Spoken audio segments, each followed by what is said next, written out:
This is the Too Tall Sports Podcast, and man, we got a big one today. Rashad McCants, former NBA player, UNC won a championship there at North Carolina in 2005, NCAA basketball, March Madness.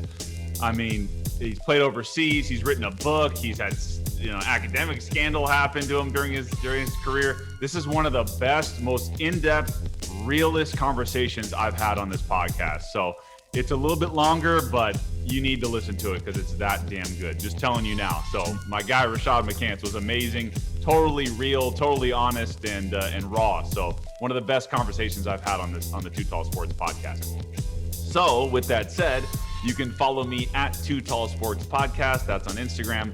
On Twitter, it's at Too Tall Sports. Facebook, check out our group, Too Tall Sports Podcast. You can find me there.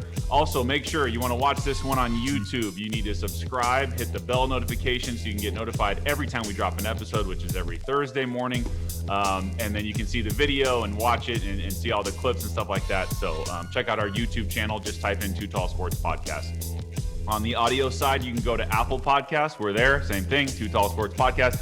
If you could, scroll all the way down, hit the 5-star if you haven't already, and maybe drop a comment. Say if you love the show. We'd love to hear it. It helps kind of boost exposure for us there. We're on Spotify. We're on Pandora, Amazon Music, Google Play. Everywhere you get your podcasts, we're there. So check us out. Just type in Too Tall Sports Podcast. And if you'd like to email the show, it's tootallsportspodcast@gmail.com. With that, buckle up because this is a hell of an interview. So my conversation with Rashad McCants starts right now. Too tall.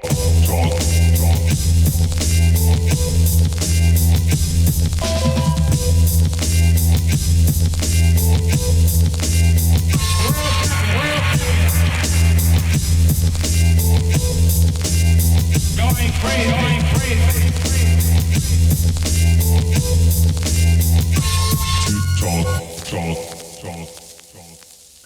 All right, welcome back to the Too Tall Sports Podcast. My next guest is a former NBA player, first-round pick of the Minnesota Timberwolves back in 2005. He helped the University of North Carolina win a national championship in 2005 as well. He was a McDonald's All-American in high school and the New Hampshire State Player of the Year in 2001 and 2002. He's also an author and entrepreneur, and he is Rashad McCants. Thanks for being on the show, Rashad. I appreciate it, man. Thank you, brother. Glad to have you. You have a great, one of the best resumes I've read so far on my show. So I appreciate it. And you also had a sister that played in the WNBA as well, which is pretty cool. So twin sister. Oh, wow. Okay. So who was better than who when you guys were younger? I mean, I don't want to be the misogynist guy, but Sure. It's unfair sometimes. It's unfair. I'm Yeah. your guy, but we're the Irish twins, so she kind of came up after me, and she was able to mimic a lot of the things that I was coming up doing, and I was able to bring her into a lot of the games, pickups, and things with my friends that allow her to take advantage of, her advancement. And she's 6'3". Doesn't hurt, for her to be tall for a girl, yeah. As I am, yeah. So she was able to accomplish a lot, and I'm very proud of her. Yeah, definitely. No, it's two people in professional sports in the same family. It's pretty cool. And also, we talked off air about your cousin's Cameron Maben, who had a long MLB career. So that's, just coming up in that family sports wise. That's a lot of talent in one family. Absolutely. Just to go back to my sister. Me and her, we were the first brother sister to be McDonald's All-Americans. We were the first brother-sister to grace the cover of Sports Illustrated. Damn. First brother-sister to be drafted to the same NBA franchise. It's a lot. Did she play with the Lynx? She played with the Lynx. Okay. She got drafted 13th. I got drafted 14th. Wow. And before we bought our house, before I was drafted, we bought a house on 1605 Timberwolf Drive. The stars were aligned. It was aligned, for sure. And then Cameron, being first cousins, and we all grew up together. Me, my sister, and Cameron were the trio, always hanging out, always doing our thing. But I was older than them. Okay. So by a little bit. So they hung out more than they hung out with me. But Cameron being able to come out out of high school from TC Roberson and being able to go to the pros, and my sister being able to follow up with me. I think me and Cam came out the same year. And then my sister went to college the year after that. So we've always been pretty close. Yeah, for sure. I want to talk about your high school career a little bit. So you're originally from North Carolina, but you moved up to New Hampshire. Was it just for basketball reasons, or how'd you get to New Hampshire? It was for academic reasons, Oh, okay. to be honest. I believe at the time when I made the decision, I had just got a letter from Clemson offering me a full scholarship in my sophomore year of high school.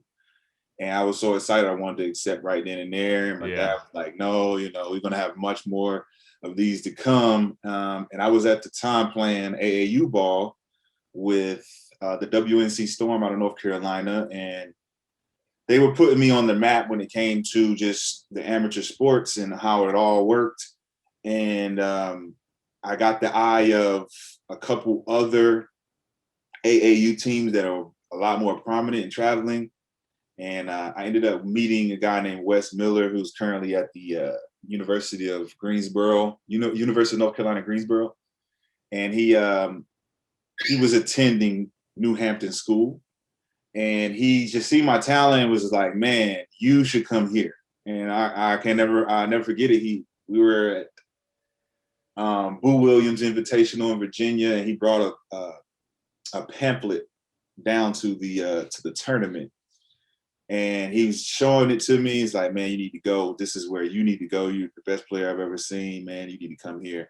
At the time, I had like a 1.5 GPA. Oh, wow. I was in Asheville, and I knew that my grades wasn't going to get where I needed to go to a school like Clemson. Right. And so at the time, as Wes was describing to me, this is a place where you can get your grades up, because he had the same problem when he was in public school trying to get his grades up. And then he told me he was at 3.5 GPA, offers all over the place. And I was like, wow, that's exactly what I wanted. So that when that opportunity arose, I jumped on it immediately. No, that's pretty awesome. And then you became New Hampshire State Player of the Year. I mean, that's pretty incredible. Even though obviously New Hampshire is a smaller state, but like, damn, the State Player of the Year of any state is awesome. No, go ahead. I'll let you go. The difference between New Hampshire and everything else, this is the New England class prep. What do you call it? It's not a tournament. More so a league. Okay. Class A New England prep, and that's a thing. So you have Winchendon, Worcester, Exeter, all the big name. So New like England Northeast schools. Yeah. So what happens is they bring in talent from across the world, Lithuania, Africa, all kind of onboarding students. So it became the #1 boarding school in the country for athletics. Oh, wow. And it still is, outside of the Oak Hill academies and the Hargraves and all those. Now that they've beefed it up, it used to just be 5th-year seniors who can't make it into the collegiate prep. They need another year. They go to play boarding school at New England. Like a prep school. Yeah, from Karan Butler to, man, so many different names go up there to get an extra year so they can get into college. And if you're young and you're up there, you get to play against college guys in high school. Okay. On a regular basis. So that was my advantage for sure. Yeah. And then you started, I mean, obviously you made waves up there. When did you know, I'm not just a good high school player. I got a chance to be a dude at some point. When did I know? Like junior year of high school? No, it was senior year. Yeah. High school. My assistant coaches, sticking with me. My jump shot has started to improve greatly. And I already had just natural ability, the mix of Dwayne Wade and Allen Iverson, with a little bit of Vince Carter bounce. But my coach, I remember we were training so much to the point where he was like, Rashad, listen, you're not just going to be the guy who's going to be good in college. We want you to be the guy who can go to the NBA right now. We want your skill set to be to that point where it's undeniable that you can go play in it. Now, you're not going to be a star right away, but you can play and compete in the NBA. And that let me know, even though I didn't believe it, it gave me an incentive to work harder towards that goal. And so immediately after hearing it, it was like, yeah, you're right. Yeah, and at the time in New England prep, I came in at 18 years old as a pro. So I had the body, I had the skill set, the fundamentals. I had practiced a lot, and I played at 6'4". I played the center position in high school and public league. So when I got to boarding school, I was a shooting guard with post moves. So it made it very difficult to match up with me. And then having a coach to be able to exploit all my mismatches made it very difficult. And, in New England, I also not only the 2-time player of the year, but I was a 2-time student of the year as well. So you turn your grades around, and that's really good. I mean, that's both important things. But yeah, just to be able to do that, that's pretty cool. And back to your point about your coach, sometimes you just need someone to believe in you, right? And just like say, hey, maybe you don't see it, but I see it, Yeah. So that's pretty cool. Yeah, it changes your whole perspective of confidence when somebody can say something like that at that extreme. Yeah. And like it sparked that juice, that activation in your DNA to say, yeah, I'm more than what the rest of these guys was. And that took me into the All-American game, into Parade All-America, into the Jordan Brand Classic with a whole different, attitude towards going to college. And it was like, I know I'm the best, and I can't wait to show everybody how good I am, because I'm in New England, and it's not Carmelo and Oak Hill and all these different guys. So I still had to compete for the attention. But once I got the opportunity in college my freshman year, it was pretty much spoke for itself. Yeah, definitely. I wanted to ask you about the McDonald's All-American game. I've never talked to anybody who's played in that game, so it's pretty cool to be able to do that. And you got to play with guys that you went to UNC with, like Raymond Felton and Sean May. But you also got to, in that game was Melo, like you mentioned, Amari Stoudemire, Chris Bosh, JJ Redick, and other guys. What was it like to play in that game? Man, it was incredible. I'd like to walk you through the practices. Yeah. And how, the buildup of the game, because we were all at the time, in the middle of this AAU circuit explosion, and people prior to us, they were in it, but that circuit wasn't as big. So you had Darnell Marshall and Jonathan Bender and all of these names that I grew up like, I can't wait to go and do what they're doing. Joe Forte, Keith Bogans, all those guys. And so when you get there and the dynamic has changed and we starting to get a little bit more attention, all of the players were like rivals, right? And we had never had the opportunity to play up against each other. So we only see each other in the rankings. Yeah. And we're also competitive about the rankings and where we rank. Right. The moment you meet the guy who's ranked in front of you, you're all in. It's all in. So it was always important to be the number one in your class and the number one in your position. So for me, I was a number one shooting guard in my position, followed by JJ Redick and Bracy Wright. And me and JJ were on the same team, and his high school coach was coaching the team. Okay. And so during practices, I was always a very outgoing, outspoken guy. I was more like the Shane Battier in high school. Okay. Teammate, director, let's go guys, talking shit, all that kind of stuff. And when I got to the All-American game, this was during the time of Jason Williams, Shane Battier. They were winning those championships at Duke. And it was like prototypical college basketball. And Shane was the prototypical All-American basketball player you wanted to be. So I took that approach going into it, that I was going to be the leader. Hands down, if you said anything about me, it was that man led that team of all-stars. Yeah. That was his team. So I took that approach, and I was able to go into the game, into the practices as a leader, as the guy who was directing. And I remember to this day, if you go back and look at the starting lineup in the game and how they were presenting the players, I ended up coming off the bench. But when I was in New Hampton, I used to do this from Carl Krauser. He went to Pittsburgh. He's from the Bronx. And he used to do this in our league. He used to kill our point guards. And he used to destroy them so bad that he would just start throwing up the X. And I started to use that going into the McDonald's All-American game as a sign of total domination. And I told my teammates about it and what it was. And they loved it. Melo loved it. Raymond loved it. Everybody loved it. Sean loved it. And so when you watch the game, you'll see Melo come out doing this, Raymond coming out doing this. And so that let me know, like, wow, these guys really rock with me. And we ended up beating the other team by like 40. Damn. And it was no contest. And everyone had fun.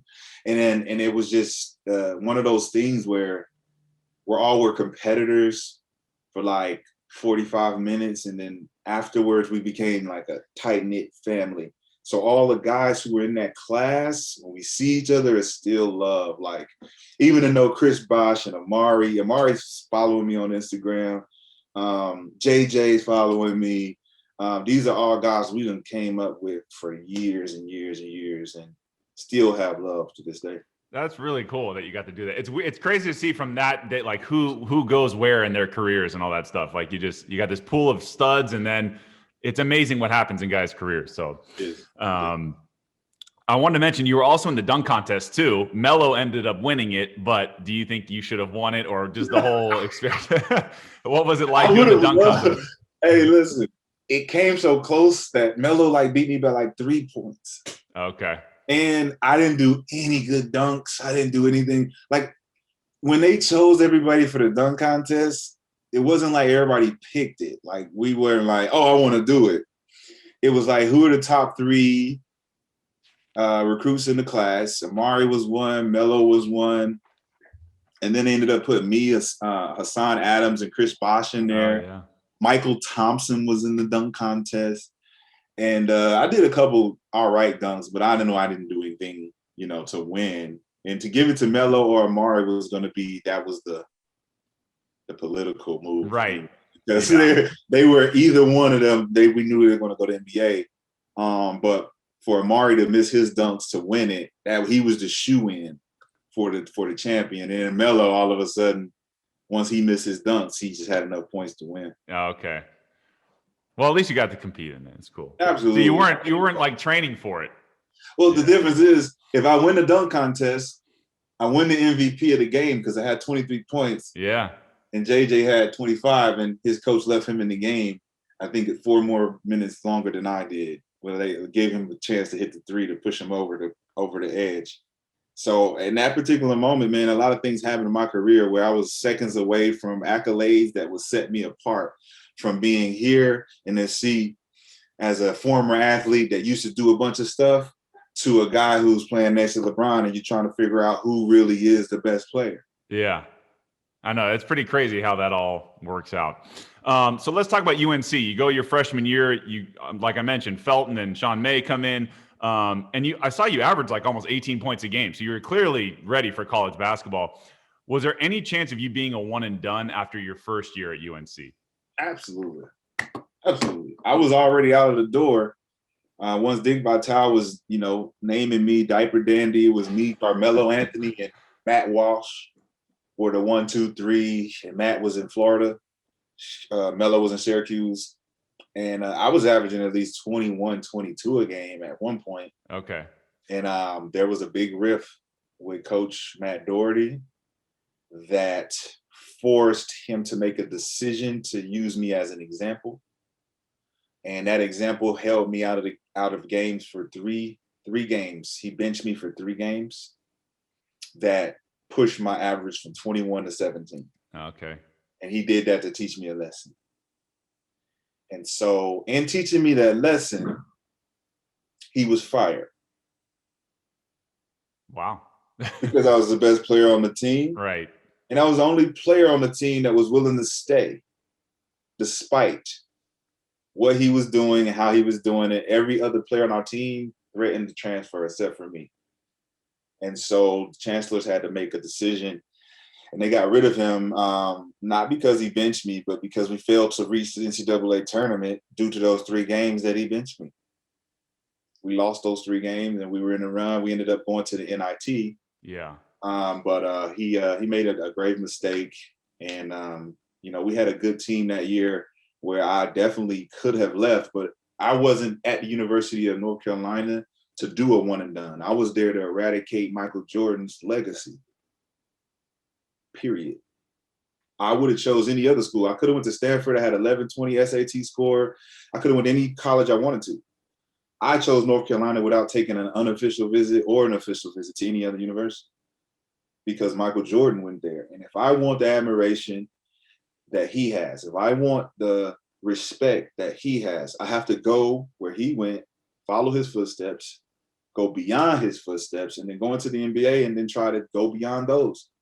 That was my whole approach. So the first year, we didn't win a championship. I didn't win any accolades, so I needed to come back, and that was an easy decision. But the fact that we changed coaches and everything would be completely different was definitely a different kind of wake-up call. Yeah, for sure. I did want to ask you about the before we go to your third year, the Duke UNC rivalry. So your first 2 years, I mean, they got 6 future NBA players. Obviously, you guys have NBA players too, but those, I mean, they had JJ Redick, they had Luol Deng, Chris Duhon, Dante Jones, guys like that. What can you tell me about that rivalry, playing in Cameron Indoor, like just the whole Duke UNC thing? Well, being a Carolina native, it was never a big time rivalry growing up. You just picked sides and you rode with it. And so the True Blue was Vince Carter was that wasn't Michael Jordan, it was Vince Carter that brought me over to the side. Right. And then it was Shane Battier who had me on the fence. But once I got there, you could see how important it was to the sport, to the culture. But still the fans take it a little bit too far and think that all the players feel the same way. So we have to kind of fake like, yeah, we hate, but these guys are all cool with us. They're all cool. They're party with us. And we, like I said, we grew up in the circuit together. So there's no real malice there. But the actual rivalry when we won and and we would beat them, whether it be at home or on the road, when you got back to Franklin Street, it was a party. Yeah. It was like not a party, but like Project X party. Okay. All of Franklin Street is like Halloween. Okay. Like the craziest thing you ever seen, especially at 17, 18 years old. You are like, the Duke Carolina game, we have to go. It's going to be a party afterwards if we win. Yeah. So think about the pressure of winning and compared to losing. Because when you lose and you go to Franklin Street, ain't no party. Yeah, ain't no party, ain't no welcoming. You probably don't even get the free drinks that you would get normally at the bar. It's kind of that kind of thing. So the fans make it what it is. Sure. And I think that every year for the last 20 years or 18 years, I've been a part of that same date, whether it's the first game or the second game or the ACC tournament game, there's always being re-injected into the history and the memories of, I used to do that. I was at there. And not only that, I was one of the best, if not the best players to ever come through the university. So it means a lot just to be a part of that rivalry. Yeah, definitely. Even I was thinking like with the Cameron Crazies, like they're right on top of you, right? I mean, they're obviously talking shit. Like they're, and JJ Redick is just draining. Like that's got to be a crazy feeling in that gym. Yeah. Man, I mean, just for the fact that JJ is a good friend and we grew up, and to be able to be on opposite sides and have his fans be way more heckler than ours. We had the wine cheese crowd, but our crowd was like the roaring crowd when we got it going. Yeah. Right. And so when you go to Duke, it's like a more intimate high school gym where they just allow the students in the section. Yeah. And they're not as bad as NC State fans. They just like to be involved. Like Duke, they just like to be, get on your nerves. They just want to get on your nerves. They don't really want to insult you or do anything like that.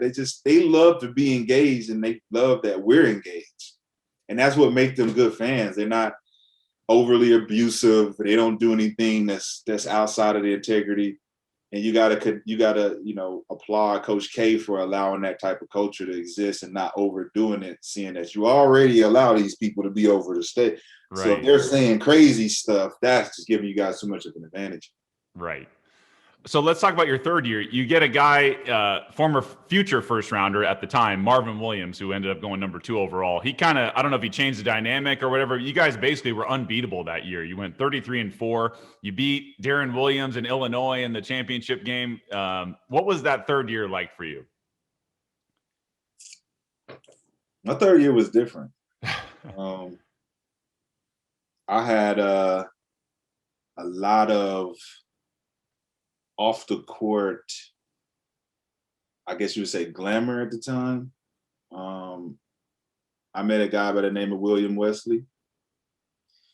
If you don't know of William Wesley, it's Drake's famous quotes. I got the game from William Wesley. You could never check me. William Wesley is a prominent consultant in the sports world, from LeBron James to Jay-Z to Michael Jordan. He was able to introduce me to the professional world and convince me that in my third year, I needed to really stay back and become a champion in order to get the respect as a number 1, 2, or 3 pick. So that last year was a pressure year because I was at conflicts with Coach Williams, with trying to figure out how to get my teammates involved and still be a dynamic scorer at the same time. I was facing a lot of jealousy at the time because I was getting a lot of accolades as far as attention from the media. And I had just did a Sports Illustrated cover. I had just got cut from the 19 and under USA team because I didn't fit the Richard Hamilton system. I would fit the Kobe Bryant system. And then I was also famously quoted for comparing Carolina to jail. All of these things happened before the season started. Okay. My third year. And so I was under tremendous pressure at the age of 17. And I was handling it like a G, man. I'm not gonna lie, man. I faced some crazy stuff. You know, both of my college coaches sent me to psychologists to try to figure out why I wasn't responding to their threats and them breaking me. And there's not a lot of, athletes or kids that can say that their coaches send them to go talk to psychologists to try to figure out why they don't want to have a conversation. So going into it, I had a different type of mentality, and I had to smoke weed every single day to make it through. No one knows that. Damn. And I didn't get tested, and I never had the worry of that. But that was something that helped me get through the jealousy. Like the anxiety of the whole thing. Yeah. And it wasn't so much anxiety. It was more so for me to calm down because I'm a hothead. And I'm not a hothead that makes irrational decisions. I have to think strategically. So there was an instance my freshman year where we ran 263 sprints. And I walked up to the curtain of the tunnel, and I was about to leave and transfer. Literally, like walked off. And I was the reason we did half of those 263s because I didn't agree with the reason why we were doing it. And so before I walked out that tunnel and made the rational decision to go transfer, I looked up in the rafters and I said, this is what I'm here for. And so I had to turn around. So that whole third year, it was a battle. It was a battle of what do I sacrifice to get or make this adventure more smooth? Why am I going through these bumpy roads, choppy waters all the time? And I think that the easiest thing came to just be more passive with my game. You know, I already been classified as the player of the year, preseason player of the year, all that kind of stuff. So I didn't have to do much. So I started to defer more, trying to hang out with my teammates more. And, being a part of buying into the system is what they call it. Right. And that's what made us so strong, was the fact that I didn't have to lead like I did my sophomore year. I'm averaging, trying to prove that I'm the guy. Now that I'm the guy, we got Marvin coming in, quitting, and new emerging talent like Rashad Terry. It was easier for me to defer. Now, understanding your question, you just talking about Marvin Williams and how, he has tremendous talent, blah, blah, blah. But Marvin didn't really have to be there for us to do what we were doing, because we had established ourselves from freshman year now to our junior year. The second year was the missing piece of us getting to the NCAA tournament, getting to the second round and tasting it, knowing what we need to do the next year. And that had nothing to do with Marvin. He was just another great player. Oh, man. And it was an added piece, which is why he came off the bench, because if we needed him, he would have started. Yeah. So we needed him to be a spark of young talent, young energy off the bench that not going to be a go-to guy, but just going to show your talent and show your rawness and at times show your flash. And that's what he did. He gave us, 8-10 points off the bench and, 4 or 5 rebounds. We didn't need him to do much more. And everyone else just played their part. And we were able to show dominance that last year by a wide margin. Just because we had clicked, I made the sacrifice to now buy into the team, and we'll win a championship hands down. And there was no question about it. Right. And plus, like you said, you guys are older teams win in the tournament. So you guys were veteran guys. And I just want to bring up two other names I remember. I was a senior in high school in 05. So I remember this team. Like Jawad Williams could ball sometimes. And David Noel, that guy was good too. So I'm like, you guys are stacked and old enough and ready to win. Absolutely. And just saying those two names, Dave and Jawad, and then you had Jackie.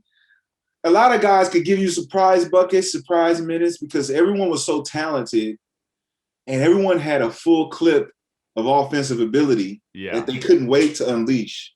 But when you had the Three Musketeers, right, I was points, Sean was rebounds, Raymond was assists. And so everyone else had to pick up the pieces. Right. Jawad was the more talented offensive that could get his 15, 14 off because he was a stretch 4. Yeah. And he can shoot threes, and he can really shoot. And he also had post game. And so we could use Jawad when we needed extra buckets. And think about our extra buckets already are coming from Raymond and Sean, because they can do what I can do even more effectively. So between us three, we trying to figure out how much we can do, and then include Jawad and allow Marvin, Dave, Jackie, and Rashad to clean up. And that was like an NBA team with a great bench. Yeah. I mean, you guys definitely were ready to go for sure. I wanted to ask you, so now you guys win it all, everyone's, coming off the high of that. And then that whole team kind of is going to the NBA, or a lot of those guys are.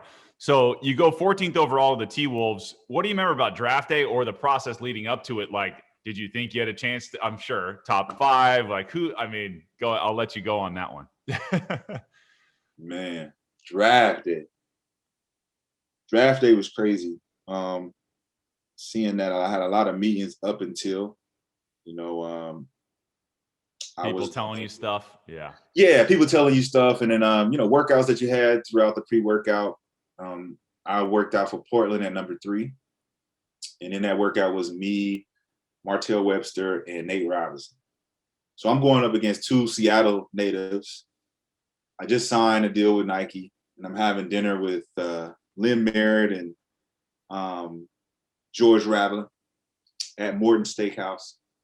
Remember like it was yesterday, and I look to my left and I see Martell Webster eating dinner with the Portland Trailblazer staff the day before the workout. So after I proceeded to kill them in the workout, I understood that I had no chance to make number 3 to Portland. Right. So number 7 was Toronto. I went up to Toronto, worked out for there. I remember like it was yesterday, the GM took me out the day before to a fish restaurant in Toronto, ate good. Next day, I ended up being sick, throwing up. But I think it contributed to a lot of nervous stomach, because I had nervous stomach the whole workouts, all of my workouts. Yeah. I ended up doing very well, but throwing up after I dunked on somebody, and to send me back to my room. And then the next day I came and finished up, it wasn't the same. So Toronto didn't work out from 3 to 7. had number 11 pick was Orlando Magic. Ironically, I had nervous stomach there, but I ended up killing there as well. But it wasn't about my workout. It was more so about the history of North Carolina. And so the guys who was there was, can't remember his name, is Bob Hill. Coach Hill was Orlando Magic coach at the time, but his assistant was Randy Whitman. Randy Whitman ended up being my coach in Minnesota. Randy Whitman told me in this Orlando Magic workout, Mr. McCants, I'm going to be honest with you. We're not going to pick you up. We've heard the rumors down that what happened in North Carolina, and we're just not interested in that type of energy. Now, he said this before our workout. So it didn't even matter what you did. It didn't even matter. He already dismissed me because he didn't like me. Damn. Right? And so that whole energy surrounding the draft was me understanding how I went from 3 to 7 to 11, and then I'm fighting for 12. 12 was the Clippers. At the time, I was working out in LA. So I met personally with Elgin Baylor and Mike Dunleavy and had a conversation with him. And Elgin Baylor didn't like me. And I don't even know him. But he had some type of just stern, maybe it's an old black man thing where you just don't appreciate the younger black man. It was that. But Mike liked me, and they were considering taking me at 12. And so Charlotte had 13, Minnesota had 14, New Jersey had 15. So after meeting with the Clippers 2 days before the draft in LA, I ended up meeting with the Nets the morning of the draft. And the Nets told me that they were going to pick me at 15 if I was available, but they didn't know how comfortable I would be coming off the bench behind Richard Jefferson and Vince Carter. Sure. And Lawrence Frank loved my game, and he said, man, you remind me so much of Vince, the way you shoot the ball, the way you jump, the way you move. You guys are brothers. And we really were. Like, at the time, Vince was my big brother. So when I was in Toronto, I was calling him like, this is what's happening, da, da, da, da. And really to this day, Toronto will never speak my name because I was having a conversation with Vince Carter on the way to the airport, and the trainer heard everything we were saying. And that conversation ended up being the reason why Vince was never brought back to Toronto for retirement, and a whole bunch of slew of other things. Wow. So going into the draft, Minnesota at 14, meeting with Lawrence Frank and Rod Thorne at 15 with New Jersey. I ended up getting picked 14th, but no one really understands that when I got picked and David Stern said my name, it was the first time in 20 years that he ever forgot to shake a kid's hand. Just think about that. Yeah. 20 years of saying the name, the number, guy coming up on stage, shaking the hand. I had to tap him on the shoulder on my day. First mistake in 20 years. Damn. That was the start. So at that point, it was like, man, this can't be a real storyline to a real movie, man. All that I just went through into college, then I get here, and David Stern on my day misses my day. So that was just the start of, the nervousness, trying to figure out where you're going to go, your agent telling you, I don't know. Yeah. Maybe 12. And I'm thinking 12 for sure. It's LA. We're going to LA. Yeah. They don't have nobody at this position. Cool. Please don't go to Minnesota. But to play with the big ticket, who was one of my favorite players at the time, I was like, man, me and KG can do a lot. Man. And then there was Charlotte. Sean ended up going to Charlotte, and a lot of things that I haven't said yet was that Sean and Jawad both slandered my name in workout interviews to improve their numbers. And these GMs told me. So imagine how I'm feeling. Yeah. When my own teammates have been saying, he was acting like this, he was saying these things, and I'm listening to these guys say it to me. I'm like, well, how the hell you guys know about this? This only happened with 2 guys. Yeah. Well, Yeah, those guys came in here like yesterday, and then we had Sean 12 hours ago. sounds like there was a lot of stuff going against you there. Well, there's no victim, Yeah. because I embrace Yeah. all of it. Sure. I embrace it. It made me better. But these are the things that I was going against at the time. Yeah. Just made that whole experience not one of memorable joy. Okay. You know what I'm saying? So it was a lot going on. And even at the end of the day, when I did get drafted and I got there, the first question was, how does it feel? This was my first question as an NBA basketball player. First, how does it feel to be compared to J.R. Ryder? Wow, that's not the best comparison coming in. It wasn't a comparison of talent. Yeah. It was a comparison of attitude, mentality. Yeah. And at the time when I heard it, I'm like, J.R. Ryder I'm just like, I just want a fresh start. I don't want to be compared to anybody. I just want to, start fresh and do what I can for the organization. But that was my first question. So I knew I was behind the ball. Yeah. So now a fresh start isn't a fresh start. I have to kiss ass and make sure these people like me. It doesn't matter if I like them. It only matters if they like me. So I was playing catch up, man, from the moment I was in the NBA. The stigma of attitude and reputation and bad, uncoachable, and all these things. When you look at psychology of meeting new people, someone tells you, watch out for that guy. He has a bad attitude. So psychologically, that person is going to push buttons to see if it's true. And once it's true, or you think it's true, or I react, I'm the bad guy for my reaction because you're poking me. Right. It's just a weird dynamic, but that's just something I had to deal with still to this day is, misunderstandings, railroaded reputations, and not being able to defend yourself without sounding like a victim. When you get that uncoachable tag, that's hard to get rid of. Where does it come from? Yeah. It's like, okay, who labels you uncoachable except for a coach? Right. Yeah. Now, how destructive is this? Yeah. When there are not players calling you uncoachable, the coaches. Yeah. And you're only 15, 16, 17 years old. No one ever really talks about how destructive these coaches, these grown men. These are grown men sending me to psychologists because you didn't want to have a conversation with them. And if they have some status, like people, they take their word for it.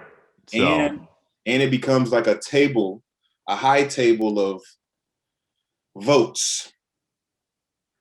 So if you decided you want to leave a university and transfer, those votes come in and those conversations start happening. Hey man, such and such is going to transfer from our university and he's looking to come to yours. We need you to not pick him up. He's not a good guy. He does this. Oh, really? Cool. So no one knows that University of North Carolina, the coaching staff, called Minnesota the day of the draft to tell them not to draft me. But I was told that by the GM, Kevin McHale. Damn. Fred Hoiberg. Yeah. And Jim Stack in a meeting. Whew. Well, luckily, you still got drafted. Obviously, not as high as you wanted to, but you still went 14th I had overall. a notable career, man. I'm not going to complain about my career at all. I ended up averaging 15 in 1 year and 10 throughout my 4 years, and people still say I'm a bust. And I can look at my stats for 4 years and say there wasn't another two guard during my time that had the numbers that I had, playing the minutes that I was playing, outside of J.R. Smith and Lou Williams and Ginobili and Jason Terry. Yeah. I was put in a great opportunity to showcase my talent and really let people know that I could play. And I think that was the goal, was just to get there, show what you can do.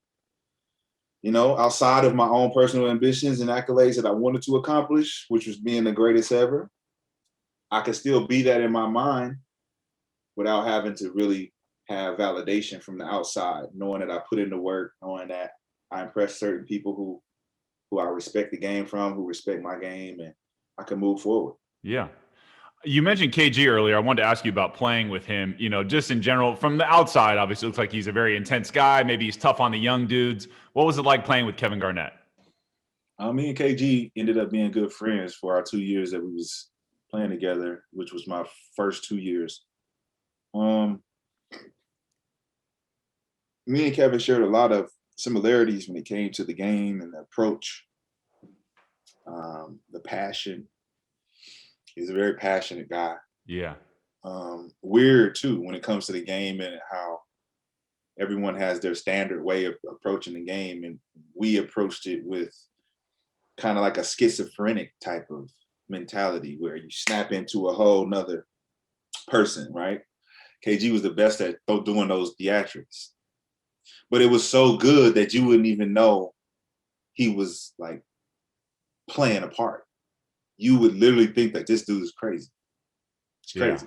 Yeah. And a lot of stories, man. One that sticks out in particular is everyone saying how good of a trash talker he is. Yeah. And I feel like between me and Gary Payton, I'm the best trash talker in the history. So with KG, it was practice one day, and I remember I was hurt. I had a hamstring injury, and this was my first time getting to see a real practice, our first practice. And I remember Wally Zerbiak was on the side. He had just subbed out of practice, and Eddie Griffin was serving Kevin Garnett in practice, serving him. And for some reason, I loved it because KG never really had no competition, right? Yeah. And so he was always the one talking shit, and Eddie Griffin was like a mute. Like he was just, but he played his ass off, and he was like one of the best players I've seen. Rest in peace to Eddie. So Eddie's killing KG, no one's saying anything. All of a sudden, I'm just like, let's go, EG, kill him. And now you gotta understand, KG don't like no one talking crazy. He's kind of like Kobe. Once he hear, he like, who said that? And he'll tell you, bring your ass in here. And so my first impression of KG was hearing him cuss at Kevin McHale, who was the GM, cuss him flat out, tell him to come on the court. I'll kick your ass up and down the court right now. You ain't got nothing on me. You ain't never had nothing on me. All y'all can shut the hell up over there. And so I'm sitting here listening to this. And I'm looking at Wally like, damn, Wally, this is how he acts. This is okay. This is okay behavior. Oh, he's like, oh yeah, this is ticket. He hasn't even warmed up yet. And I'm like, whoa. So I start beefing up my trash talking, and he started looking over to the side. Hey, young fella, better shut that shit up or bring your ass out here. And I'm like, keep killing him, Eddie.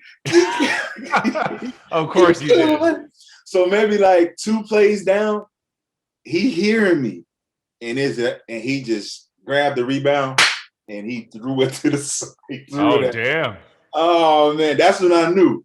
I said, I'm pretty good at this. I said, my bad, man. I'm gonna be quiet. I'm gonna be quiet. So I used to use that because he knew I was good at it, and now he knew. And so he'd be like, Shotty, I need you out here now. Come on, give me that energy.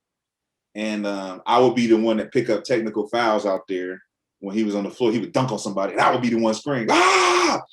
Technical foul, Rashad McCants. And I'm just like, and I used to, I think there's one clip of we played against Denver. I got ejected. I got ejected after getting my second technical foul after dunking on Marcus Camby and screaming.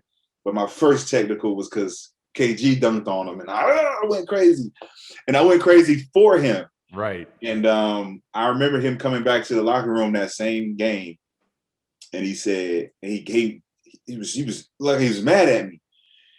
And he came and he dapped me up and he said, that's the fuck I'm talking about. Don't let these coaches tell you not to do that. And I'm like, man, what you mean? He's like, man, that's a reaction. Just like sneezing. You can't help it. And when he said that, I was like, yeah, you right. And then Dwayne Casey came in and was like, young fella. Uh-huh. I'm like, oh shit. And then Ticky's looking at me like, don't listen to him. Don't listen to him. But KG was a different dude, man. We were good friends for a while. Once he went to Boston, we kind of fell out. Yeah. But the time that I had, man, close to him, he was a real guy and learned a lot. That's a great story, man. That's awesome. I know you're getting it from your coaches and you get from him. Like, who do you listen to at that point? It's like listening to KG, right? Yeah, the legend. Dwayne Casey not gonna be here too much longer. Yeah. So you started. I mean, you're 3-4 years in. You're starting to figure it out, and all of a sudden you get traded to Sacramento, and then the domino effect starts, and you go play overseas. And I got the list of the countries that you played in: Lebanon, Brazil, Venezuela, France, Philippines for a minute, the G League. I mean, all that stuff happened. So how would you describe, like, from the moment you got traded from Minnesota, how it all went from there?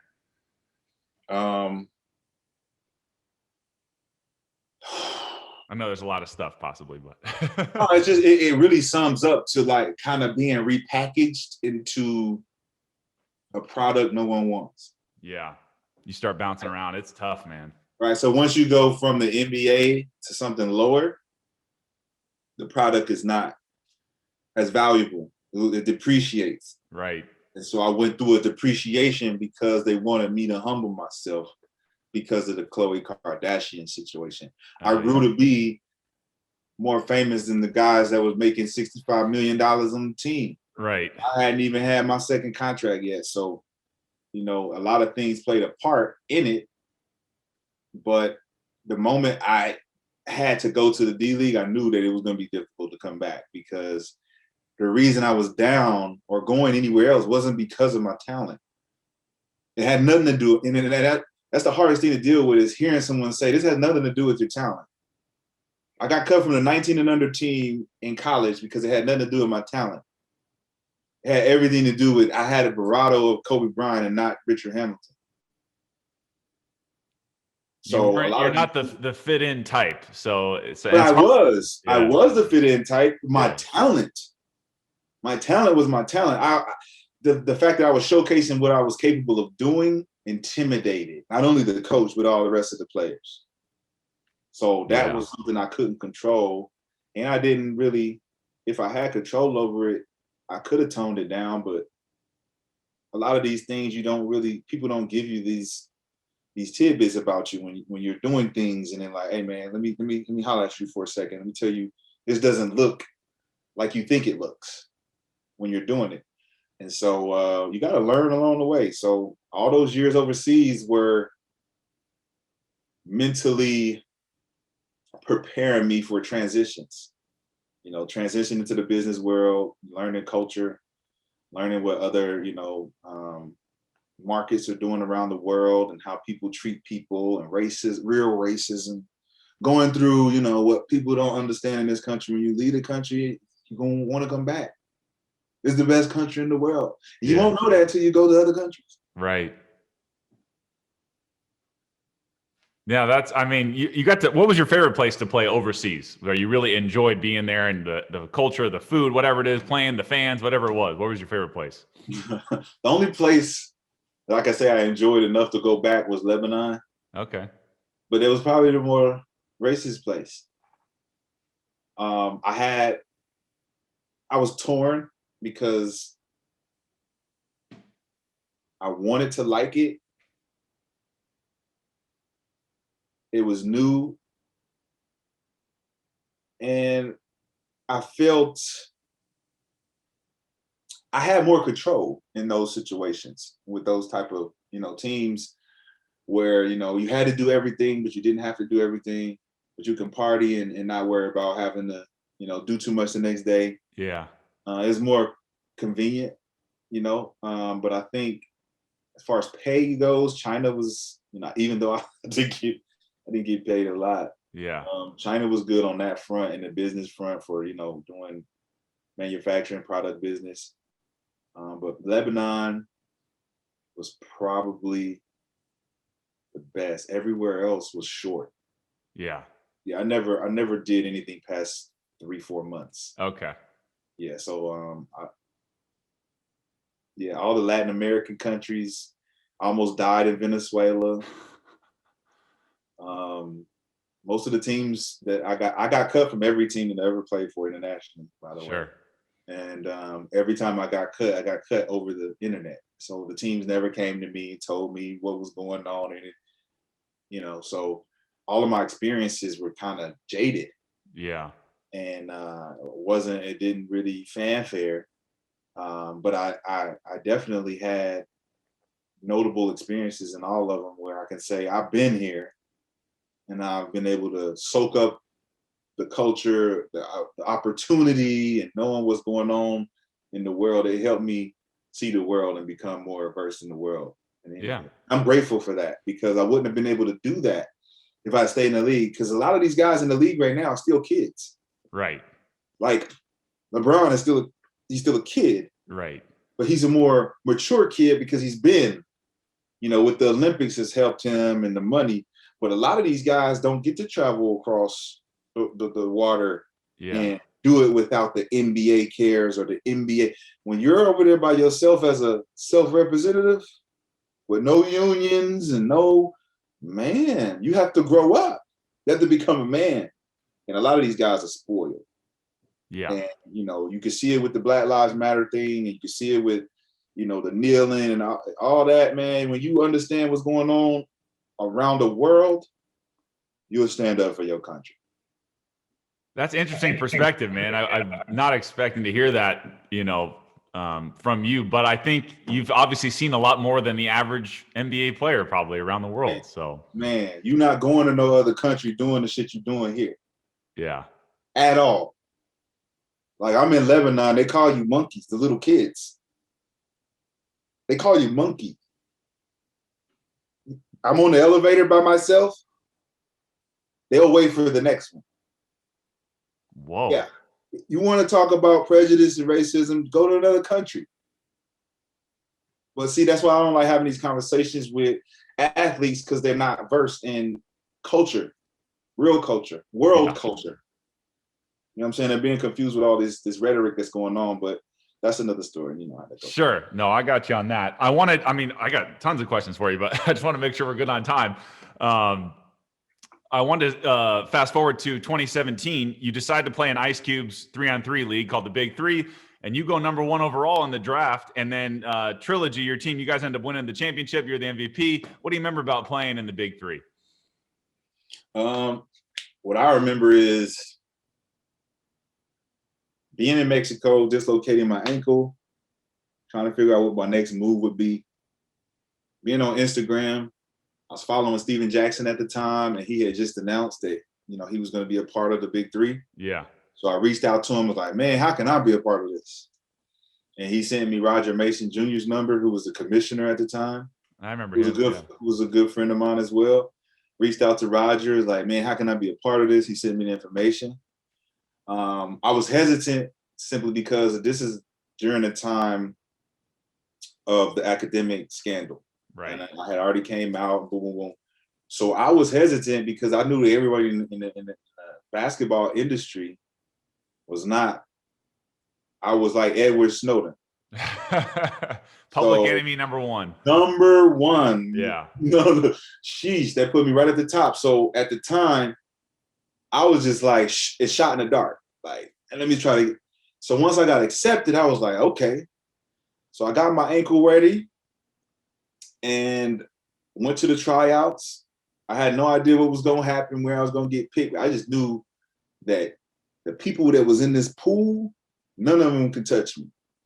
That's all I knew. And I knew that the captains who were picking people, they going to want to pick me because they know how good I am. So I went with number 1 simply because I was able to show leadership, like I told you about in the McDonald's All-American. It wasn't about talent. It was about coming out there, talking crazy to everybody. And then being able to show a little bit of athleticism. I was just the intimidator. I got first pick due to talking crazy. It wasn't like I performed great or any of that. It was, I came 225. I was muscular. I was in shape. I was ready to go. So once I got number 1 pick with Trilogy, Kenya Martin, Al Harrington, James White, we had a good enough team. We knew we could run the table. I mean, yeah, that's pretty cool. You finally got to be number one pick. There you go. So you got a little bit of validation there, right? With some legendary players too. I mean, you got to understand, you're talking about the coaching legendary, you're talking about Ice Cube legendary, you're talking Yeah. about Allen Iverson, and these are my guys. So I'm like, yes, to be in this field was great. But to run the table, to be the second professional team to go undefeated, we ended up having that category. But also me being number one pick, us going undefeated, winning the championship, and me winning the MVP of the game, hitting the game winner. This whole scenario was for me to close the book on my career. And that was the whole reason for me doing the Big Three. Was it's been 5 years since I've answered any questions from the media. They don't want to talk to me because they know I'm a soundbite waiting to happen. We don't know what he's going to say. So we can't talk to him. We can't go to him. You're too real. Too real. So it was like, this was an opportunity for me to inject myself back into their faces without them accepting it. It was an ambush, and I knew it. So after every game, I was a player of the game. They had to ask me questions, and I got to get back. I got to feel what it was like being around the NBA culture again, and that was all I wanted. I didn't want to close the book, and so to be able to do it like that solidified legacy for me, because there were guys who was able to see it. Allen Iverson, to this day, I'll never forget it. We're in Philly. He sat down next to me, and he wrapped his hand. He took me, and he said, "I feel so bad watching you out here because you're not supposed to be out here. And I feel so bad. Tell me what I need to do. I'll do whatever I need to do to get you on the." I said, "Man, you know that. He said, "Nah." He really was fighting for me, like in that moment. And me and Allen had a few moments my rookie year where he showed me great love, and then my third year where we went out together a couple times and we shared like dialogue that was beyond. So in this moment of the Big Three, for him to be one of the coaches and one of the guys, but also having the ability to have time with them, he was able to share something with me that was just so detrimental to my soul, because Allen was the guy I followed from 7th grade all the way up. He was the reason I have these tattoos, and just the swag that I have. So for him to embrace me and tell me, "Man, you're not supposed to be here. I can't believe they did this stuff to you, but you know what? Whatever we need to do, I'm gonna vouch for you. I'll tell the world what you want me to do." And this was before we actually won the championship. Okay. So this is during me playing. He's just like, "Man, I forget how cold you are. You're not supposed to be out here, man. What's going on?" So once we won the chip, he came back up to me after the game and was like, "Hey, I meant what I said." But I also knew that it was no fixing it, because it wasn't like I said, a talent thing. It was a front office thing. So, right. Everybody who wanted to help, I always told them, I said, "This out your hand, man. It's not the battle you think." And I'm not the typical guy like a J.R. Smith. He'd be like, "Man, we got to get you back in. We can get you back." Nah. It was out of reach. So for me to close the book at that time with the Big Three was important. Yeah, no, that's awesome. You got to do that and finally finish your career kind of in a good way, at least. I want to shift gears to your book. So you wrote a book called Plantation Education, the Exploitation of the Modern Day Athlete Student. Obviously, everyone knows that they call them student athletes. But, and there you go. You're going to show us a copy of it right here. There he is. Everybody check it out, Plantation Education.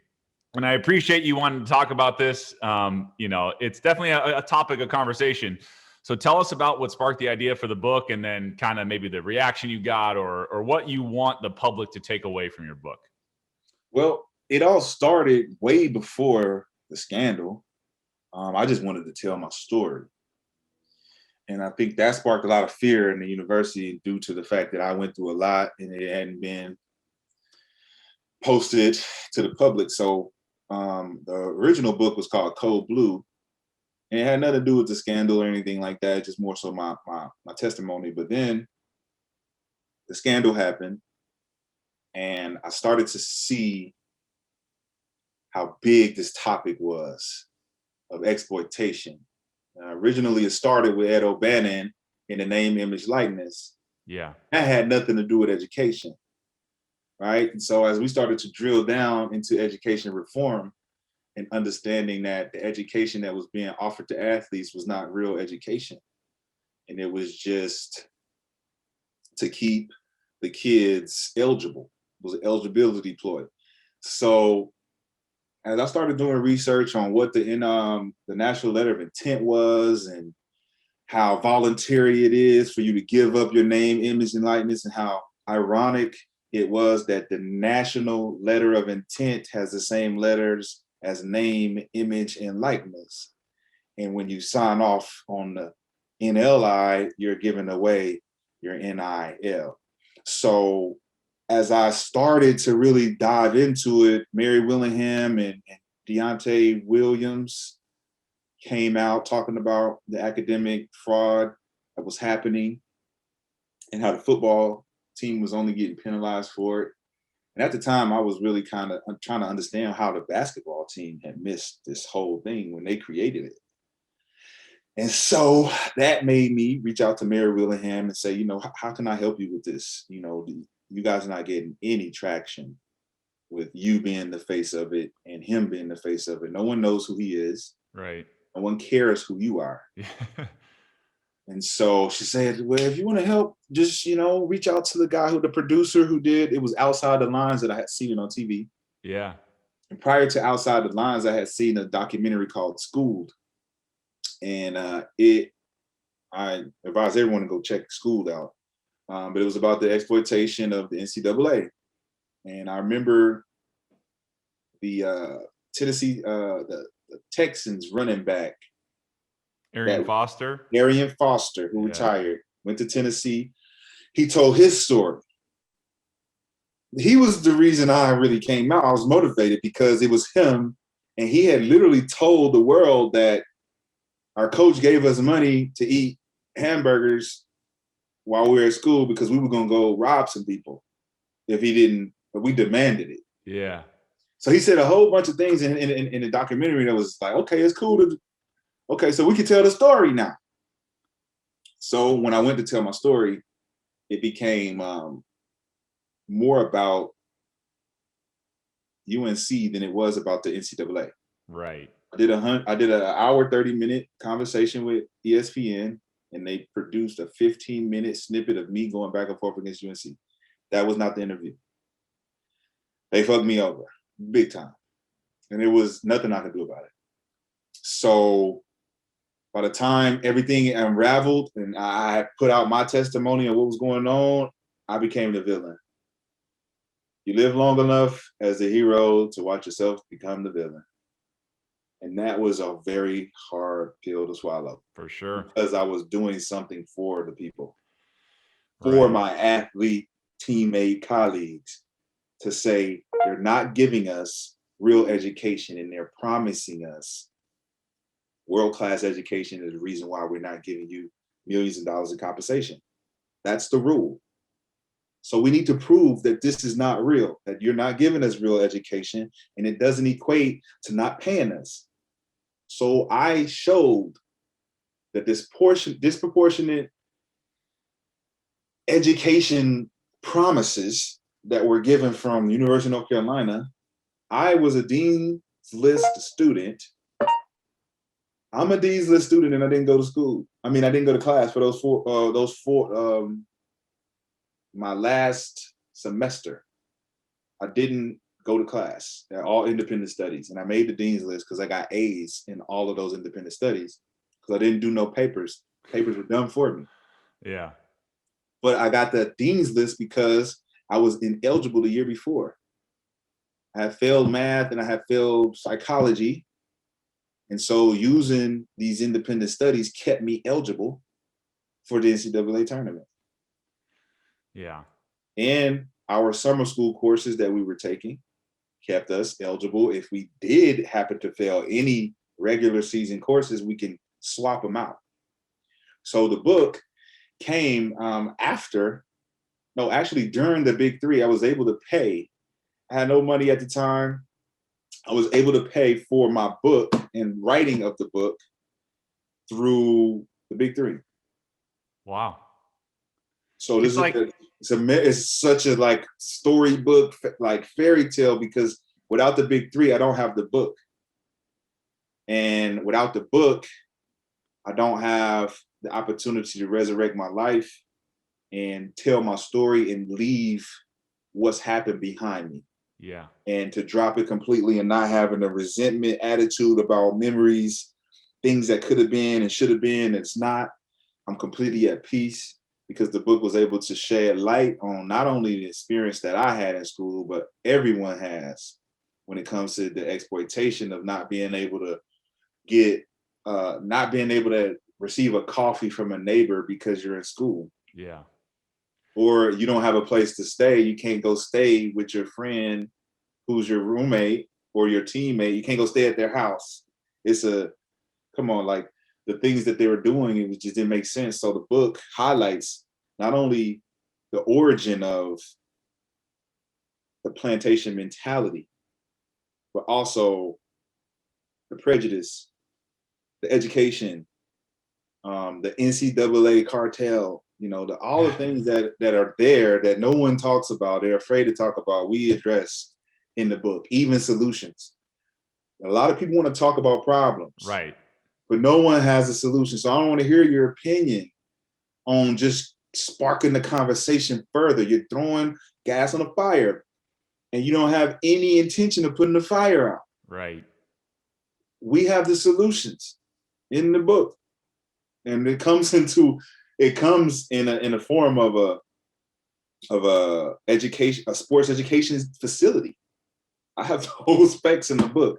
So we got the solutions and everything is in there. And I made the book as basic instructions before going to college. Beware of this, beware of that. This is why it's so segregated. And this is why exploitation exists and no one's doing about it. These are the things that the athlete needs to be aware of. And it shouldn't promote any division simply because it's promoting awareness. Yeah. And I like all the stuff you said there, because you're in a tough spot being the whistleblower, right? It sounds like you're taking a shot at your university while some people would get on you maybe because you benefited from all those great things that you were given there, right? But you're also saying the truth and you're doing the right thing. So you're the bad guy for saying the truth. It's I could imagine that being tough to do. Well, I mean, it's only tough when the people who think that I benefited from anything from the university don't understand that the university is the one that benefited from you. Exactly. I chose to go there. Right. And having you eligible means you can play in the March Madness and you can win the championship and you can bring more money into us.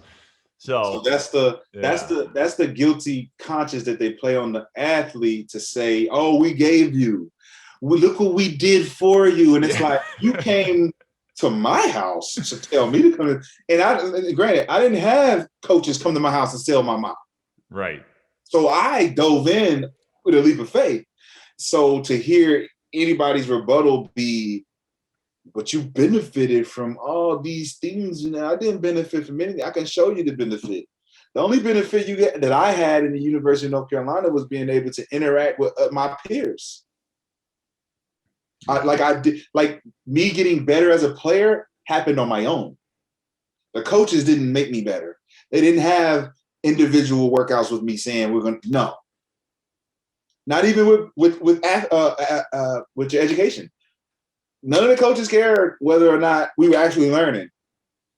They just cared whether the grades matched up with the eligibility. Yep. So I could go back to North Carolina right now as a dummy and they wouldn't care because the time has passed.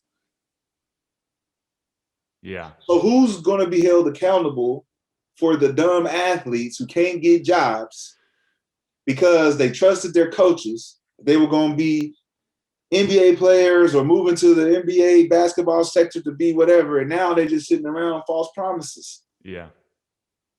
No, it's definitely a messed up system for sure. I can't do that. And I can't sit around and let people fall victim to it. Not only that, I can't see in the future me having kids and them going through what I went through without me having any kind of brick to lay down to change that. Yeah. No, I mean, it's admirable what you're doing, man. You're shedding a light on something that's real, and maybe people kind of want to turn a blind eye to it because it's all about money always. So always, I can appreciate that. Last thing I wanted to get to with you, let's talk about Members Only America. That's kind of your new venture right now, and anything else that you're doing that you kind of want to let my listeners know about, or just spread the word on stuff you're doing. Oh man, we've had a lot of things, be slowed down due to the pandemic. Sure. And unfortunately, a lot of the things that I had readily available, we have to, put members only in front of. But I have Vegano Energy, which is the first vegan energy drink that was similar to 5 Hour Energy. And that got pushed back, but it's still going to come back full force. But it was one of my baby creations that I was able to create the formulation for it and bring it to the market. Nice. That was one. And then there's Members Only America is a virtual reality, extended reality, and augmented reality platform that is a content as a service.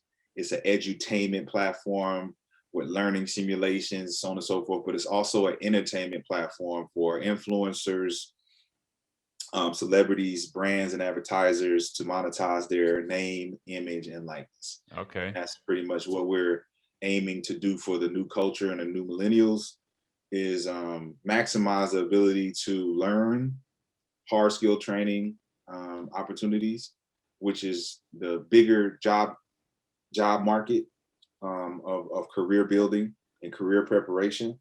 So we were essentially creating a new university that's going to be fully immersed in virtual reality. That's pretty cool. Should be interesting. Yeah, so we take the whole strike with the teachers unions and everything that's going on now, stopping kids from going back to school. We replace the teachers with artificial intelligence, similar to a Siri or an Alexa, that could deliver more information to the kids at a higher volume without any culturally bias, prejudice, or racism. That's so great. all the stuff that's happening right now, we completely change and transform education for the betterment, not only of the kids, but the society, because now we don't just have a bunch of workers. Right. That's pretty cool, man. That's awesome that you're doing that. Last quick question. I got to get this in there about basketball. What are your thoughts on how college basketball is right now, as far as the big time programs, the one and dones? They're not really getting to the end of tournaments. They're not winning championships, and the older veteran teams, kind of like you had, are kind of the ones that are going to be around and winning. What are your thoughts on the whole how college basketball is right now?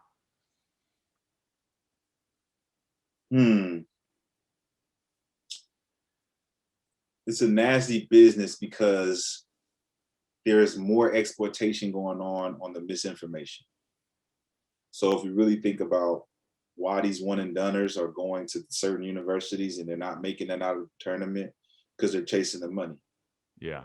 Right. So when you're done with this kid, you take him over, he goes to the NBA and he does 2 years. And the next thing you know, his dream is over. Yeah.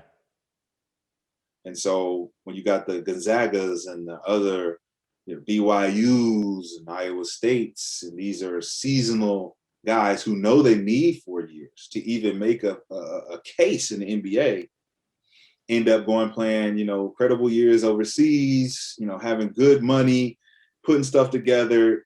They're knowledgeable. That is, to me, comparable to nerd versus cool, bum versus billionaire. Yeah. So a lot of these African-American kids that are doing one and dones are being prepared to be bums. They're misguided for sure. Misguided for sure. The influence that they're being pushed towards them is that of secure your bag, take care of your family, learn nothing. Yeah. Learn nothing. And so when you got those older guys who are seasoned vets, want to come back, like a Trevor Lawrence, like I want to come back and let me soak it up, this experience as much as I can. And then you find that these are just better human beings. Like they're better. They're more versed, they're more cultured, and they make better decisions. And so what's happening is they're just targeting these young kids who have talent, can't read a children's book. Yeah. You can't read a children's book, but you're going to go handle $10 million? How? I agree, man. That is the biggest, it's genocide. It's like, how do we allow this to happen? And that's to go back to the question of the NCAA, allowing kids to become thousandaires before they become millionaires. Why is economics not being taught at the basic level for athletes when they're going to be handling all this money? Well, I think they do it on purpose because you're giving back to the machine. If I pay you for my money and you take my money and go spend all my money on my products, you just gave my money back to me. Right. Thank you. Yeah. That's a good point. That's the society when it comes to targeting uneducated African-American youth. And that's the advantage that everyone else has, is information, preparation. And I'm attempting to be someone who cares. I'm attempting to be the person who stand out in public and put my life on the line, my reputation on the line, my money, everything, to see everyone cower and disappear. My own teammates signed a letter saying they didn't know what I was talking about.